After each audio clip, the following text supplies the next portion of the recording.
Super movie అన్న. ఎందుకంటే ఆయన కష్టపడ్డాడు. లేడీ గెటప్ వేయడం అనేది అంత ఈజీ అయితే కాదు. సెట్ కు 2 hours 3 hours ముందే వెళ్లాల్సి వస్తుంది. ఎందుకంటే బాయ్ మీకు తెలుసు హెయిర్ ఉంటది, హెయిర్ రిమూవ్ చేయాలి, ఇకపోతే హెయిర్ సెట్ చేయాలి, ఆయన సారీ కట్టాలి. చాలా కష్టపడ్డాడు లైలా మూవీ కోసం అయితే విశ్వక్సేన్ అన్న. మూవీ అనేది అంత ఈజీగా అయితే ప్రతి ఒక్కరు ట్రోల్ చేయడానికి ట్రై చేస్తున్నారు. కొన్ని తప్పిదాలు అయితే జరిగాయి, నేను కాదనట్లేదు. బట్ బైకాట్ లైలా అనేది కరెక్ట్ కాదనిపిస్తుంది నా మనసుకి అయితే. ఎందుకంటే నేను యాజ్ ఒక మూవీ లవర్ గా ఒక సినిమా తీయడానికి మినిమం 3-4 months ఈజీగా పడుతుంది. ఈజీ ఇప్పుడైతే మినిమం 6 months అలా ఒక హీరో, ఒక చిన్న జూనియర్ ఆర్టిస్ట్ నుంచి ఒక పెద్ద ఆర్టిస్ట్ వరకు ప్రతి ఒక్కరు కష్టపడేదే సినిమా. 24 క్రాఫ్ట్ లో ప్రతి ఒక్కరు వాళ్ళ ఫ్యామిలీని పెంచుకుంటారు, ఇకపోతే కొంచెం బర్డెన్స్ క్లియర్ చేసుకుంటారు, ఫుడ్ తింటారు.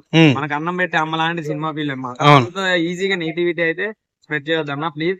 మీకు నచ్చితే నచ్చిందని చెప్పండి, లేకపోతే లేదని చెప్పండి. నేనే ఒప్పుకున్నా కొన్ని తప్పిదాలు అయితే జరిగాయి స్టేజ్ మీద అయితే, కొన్ని మిమ్మల్ని హర్ట్ చేసేటట్టు అయితే అనిపించాయి. మీరు డైరెక్ట్ దానికి ట్వీట్ చేసి పైరసీ వదులుదాని అనేది అయితే ఓపెన్ స్టేట్మెంట్ అనేది కరెక్ట్ కాదు. ఎందుకంటే మీకు చెప్తున్నా, ఆ హీరో గారు కూడా ఏం చెప్పారు, నేను ప్రెస్ మీట్ కూడా పెట్టి సారీ అని చెప్పారు. ఎందుకంటే ఆయన తప్పు లేదు, నిజంగా ఆయన ఒక గెస్ట్ ని తీసుకురావడానికి వెళ్ళారు. ఆయన ఏమన్నాడు, ఈయనకి నాకు సంబంధం లేదు, ఈయన ఒక క్యారెక్టర్ చేశారు సినిమాలో, ఏం మాట్లాడో కూడా తెలియదు, పైన నాకేం మాట్లాడారు కూడా తెలియదు. నేను తర్వాత రిలీజ్ అయిపోయింది, అప్పటికే మీమ్స్ లో కూడా వచ్చేసింది, ట్రోల్స్ లో కూడా అయిపోయింది. అప్పుడు చూసాను, అందుకే నేను బహిరంగంగా సారీ కూడా చెప్పాను. మీరు హర్ట్ అవుతారంటే నాకు క్షమించండి అని కూడా అడిగాడు. అంత మూవీ హీరో కూడా అయ్యి ఒక సినిమా కోసం ఆదాయపడ్డాడంటే మీరు కూడా ఆలోచించవలసిన విషయం అన్న. మీకన్నా నేను చిన్నోడిని చెప్తున్నా, ఒక తమ్ముడు లాగా అనుకోండి ప్లీజ్. దయచేసి సినిమాని చంపేయొద్దు, సినిమాని చూడండి, నచ్చితే నచ్చిందని చెప్పండి, లేదంటే లేదని చెప్పండి. కానీ బైకాట్ చేస్తాం, మేము ప్రైరేజీలు చేస్తాం అంటే కరెక్ట్ కాదు కదా అన్న. ఎందుకంటే ప్రొడ్యూసర్ వాళ్ళ ఇంట్లో వైఫ్ నగలు కూడా తాకట్టు పెట్టి సినిమాలు తీసే పర్సన్స్ ఉన్నారు చాలా మంది. అది కంబ్యాక్ అయ్యి మూవీ హిట్ అయితే ఓకే, లేదంటే ఇన్ని రోజులు సేవింగ్ చేసుకున్నవి తరతరాలు వస్తున్న ఆస్తులు పోగొట్టుకున్న వాళ్ళు, సినిమా మీద ఇంట్రెస్ట్ తో ప్రొడ్యూసింగ్ చేసే వాళ్ళు కూడా ఉన్నారు.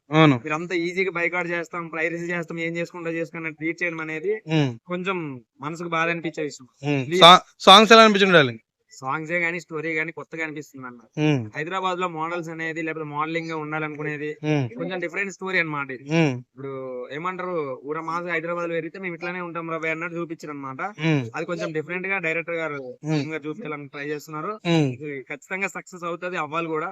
ప్లీజ్ పెద్ద మంది చేసుకొని మీరేమైనా మనసుకు బాధగా తీసుకోవాల్సిన విషయాలు ఏమంటే క్షమించి, నేను కూడా మళ్ళీ సారీ చెప్తున్నా అందరికి. దయచేసి సినిమాకి వెళ్ళండి, నచ్చితే నచ్చిందని చెప్పండి, లేదంటే లైట్ తీసుకున్నాను. అంతేగాని మరి ఓపెన్ స్టేట్మెంట్లు అయితే చేద్దాం ప్లీజ్. Thanks bro.